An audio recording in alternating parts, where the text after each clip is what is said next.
Hola, en este tutorial analizaremos el cuento Cómo se divertían, de Isaac Asimov. Si sos estudiante primario o secundario y tenés deberes de lengua y literatura, o te gusta leer aunque ya no estés en la escuela, suscríbete y activa la campanita. Cómo se divertían es un relato corto de 1951.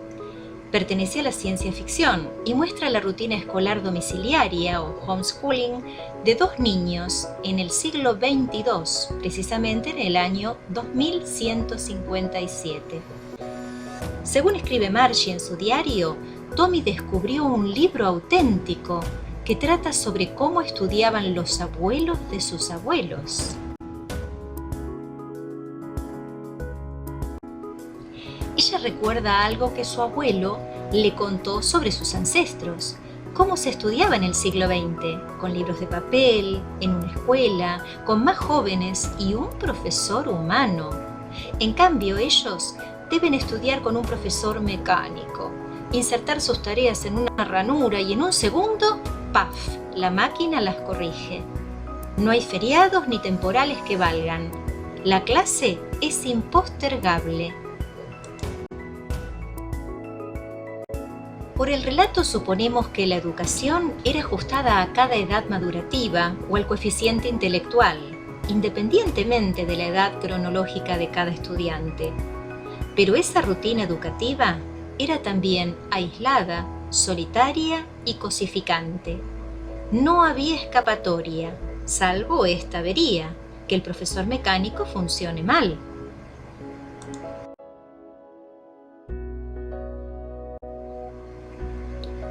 Veamos ahora el marco narrativo. Como recordarás, el marco narrativo se compone de lugar, tiempo y personajes. El lugar o espacio suponemos que es Estados Unidos o algún país de habla inglesa, porque Margie y Tommy son nombres que se usan en un país que habla esa lengua. El tiempo o la época está indicado expresamente en el diario de Margie, 17 de mayo de 2157. Recordá que para sacar el siglo le agregamos un número a la centena, en vez de 2100, 2200, siglo 22. Los personajes son solamente aquellos que actúan. Como protagonistas tenemos a Margie, de 11 años, y Tommy, de 13. Los personajes secundarios son el inspector, que viene a arreglar la computadora, y la madre de Margie.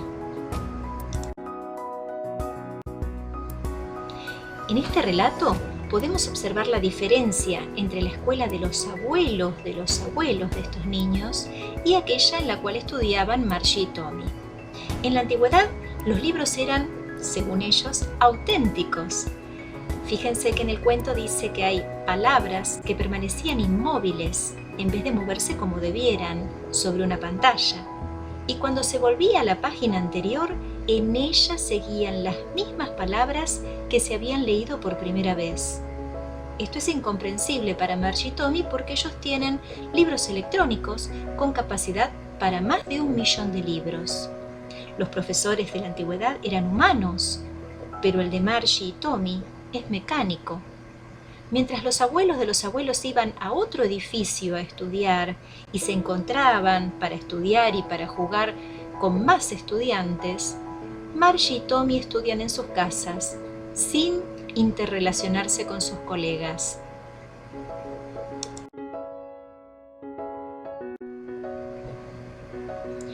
Otras diferencias que podemos observar es que en la antigüedad, los escritos y orales estaban codificados en la lengua oficial del país donde vivían.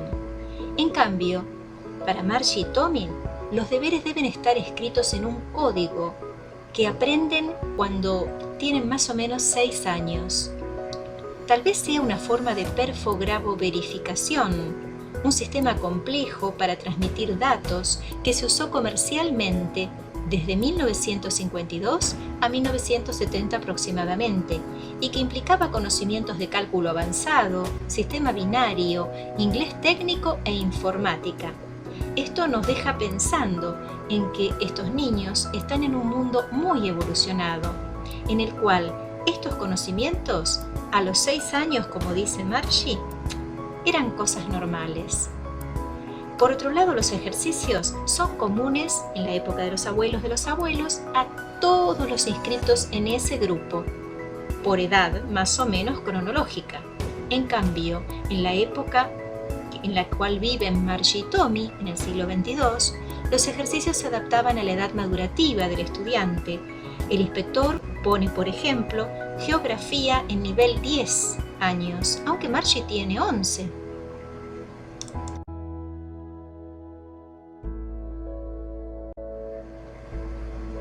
Te propongo hacer un debate, puede ser en clase o a través de un grupo de WhatsApp. Pero antes busca información sobre el Colegio del Futuro o Educación Tecnológica Digital y mira un poco las imágenes para tener algún dato más para poder debatir. Luego, preguntales a tus familiares qué recuerdos tienen de su paso por la escuela. Algunas cosas para poder pensar y debatir son: una vez leído un libro de papel, ¿lo tirarías? ¿Por qué? ¿Dónde buscas libros electrónicos? Coméntalo con tu grupo. ¿Qué dispositivos electrónicos de hoy se asemejan en parte al profesor mecánico que tenían Margie y Tommy? Por el hecho de que permiten almacenar libros, por permitir ampliar la imagen o enviársela a tu docente. ¿Preferís un profesor o profesora humana o una PC? ¿Por qué? ¿Qué perdemos o ganamos con ese cambio? ¿En qué se transformó tu realidad cotidiana al tener que conectarte a una clase virtual durante la pandemia? ¿Cómo fue recibir en tu casa al profe? ¿Qué extrañaste más del tiempo presencial en la escuela? Y te dejo un desafío. Divídanse en grupos y escriban los títulos de películas y videojuegos de ciencia ficción que conozcan. Pero eso sí, no vale usar el celular.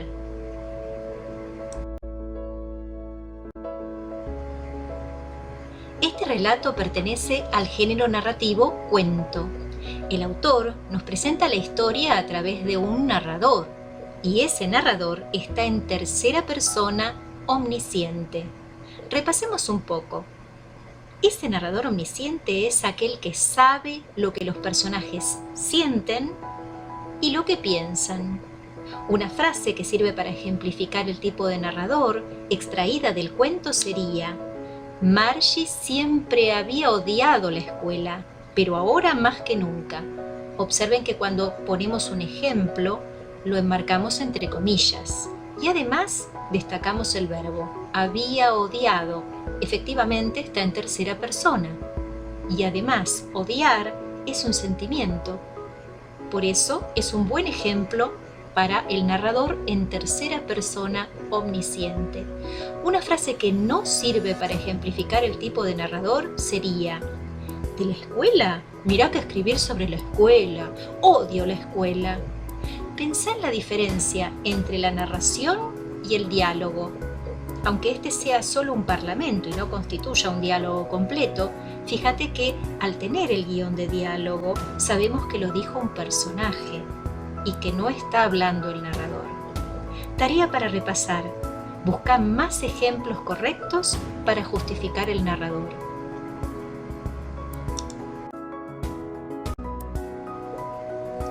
Como género literario, este relato contiene elementos usados para captar la atención, gustar a quien lo lee. Por eso decimos que en él predomina la función poética. Así podemos rescatar dentro del relato una hipérbole o exageración.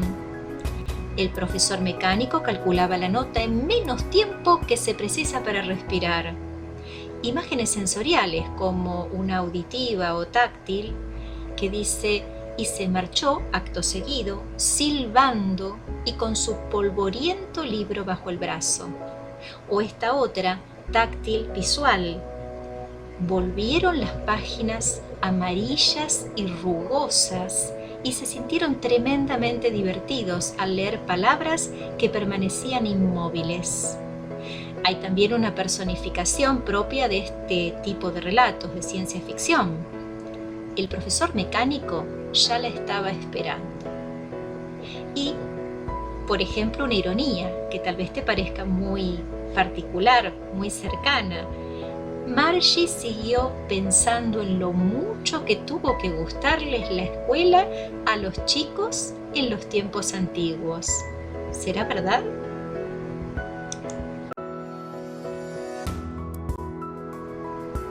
Veamos ahora a qué llamamos ciencia ficción y si estamos clasificando bien este relato.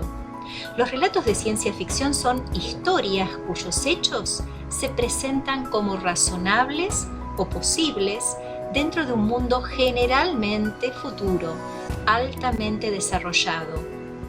Los acontecimientos pueden tener lugar en planetas inexistentes o mostrar saltos temporales hacia adelante o hacia atrás.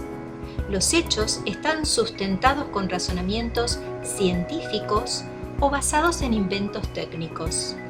Muchas veces esos inventos se han vuelto realidad, como el submarino, la Internet o el viaje a la Luna de Julio Verne, por ejemplo. Estas historias muchas veces se cruzan con relatos épicos, en los cuales un héroe debe atravesar pruebas para alcanzar un objetivo. No obstante, los relatos de ciencia ficción pueden prescindir del héroe épico, como en el cuento que analizamos en este tutorial. Es importante destacar el sentimiento que cada relato deja en el lector, a veces de impotencia, de incertidumbre, de desconfianza en el futuro, pero siempre nos incentiva a reflexionar sobre la cosificación humana, que pasa desapercibida y de la que hoy tenemos muestras en el uso que muchos de nosotros hacemos de los inventos tecnológicos más destacados.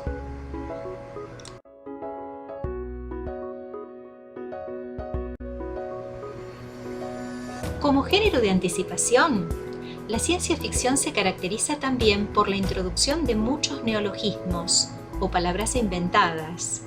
Como ejemplo tenemos abducción, que pertenece a la ufología. No olvides que siempre es necesario trabajar con diccionarios. Más allá de que no todo esté dentro de un diccionario, en general, para comprender mejor las historias, es muy útil un diccionario, ya sea en papel o la RAE o algún otro que encuentres en línea. Según algunas fuentes, el propio Asimov, además de redactar las leyes de la robótica, introdujo los términos positrón, psicohistoria y robótica, reconocidos luego por el Oxford English Dictionary. Otros autores de ciencia ficción famosos son Ray Bradbury, Arthur Clarke, H. Wells, Philip Dick y Aldous Huxley.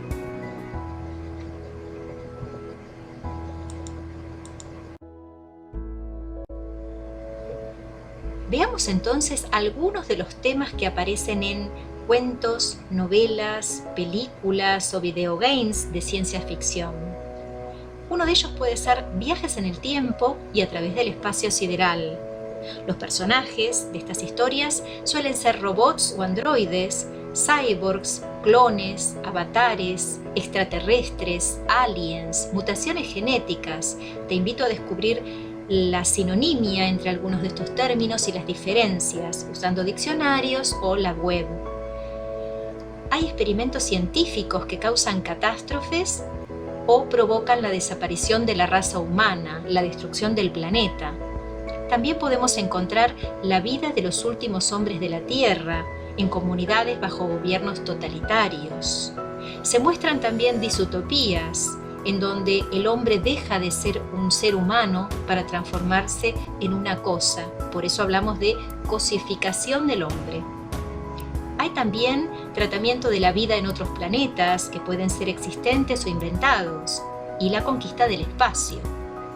Vemos viajes al centro de la Tierra o a las profundidades marinas, usando máquinas con capacidades especiales aún no descubiertas en la época de invención del relato.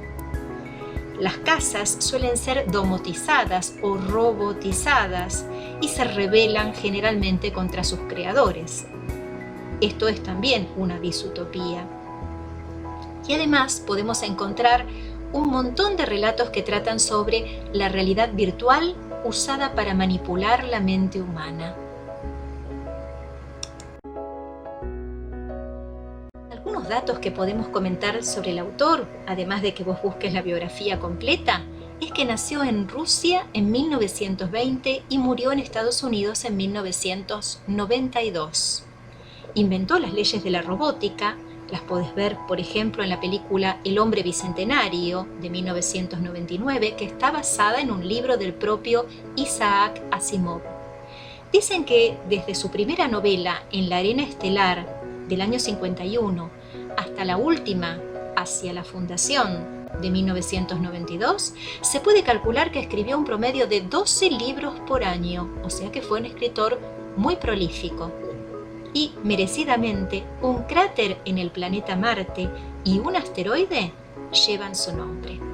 Te dejo aquí los créditos, como corresponde. Cuando vos hagas los trabajos prácticos, no olvides también citar las fuentes utilizadas para investigar. Espero que te haya servido.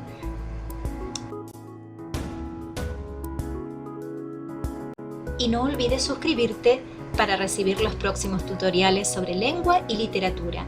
Recordamos que este tutorial fue producido con material propio e imágenes con licencia Creative Commons, de atribución declarada, y puede ser usado según esa misma licencia, indicando autor y link del video.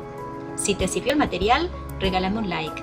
Si precisas información sobre otro tema, deja tu pedido en los comentarios para que pueda ir agregando contenidos que vayas precisando.